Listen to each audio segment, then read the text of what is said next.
एका महिलेच्या 3 सुना होत्या. तिघींनीही वेगवेगळं राहण्याचा निर्णय घेतला. घर सोडताना सासूने प्रत्येकीला एक एक गोणी देते.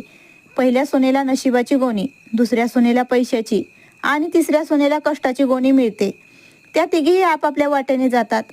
पहिल्या सुनेला नशिबामुळे थोड्याच काळात सुखसुविधा मिळतात, पण मेहनतीची सवय नसल्याने ती सर्व काही गमावते.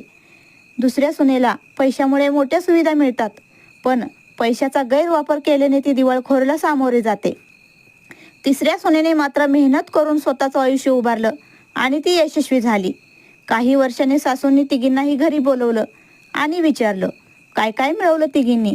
पहिल्या 2 सुना मात्र निराश होत्या, पण तिसरी सून आनंदाने म्हणाली, मी मेहनतीच्या जोरावर सर्व काही कमवलं. सासू हसत म्हणाली, नशीब आणि पैसा तात्पुरतं असतं, पण कष्ट कायम संपत्ती देतात. या कहाणीशी तुम्ही सहमत असाल तर जाताना रामकृष्ण हरी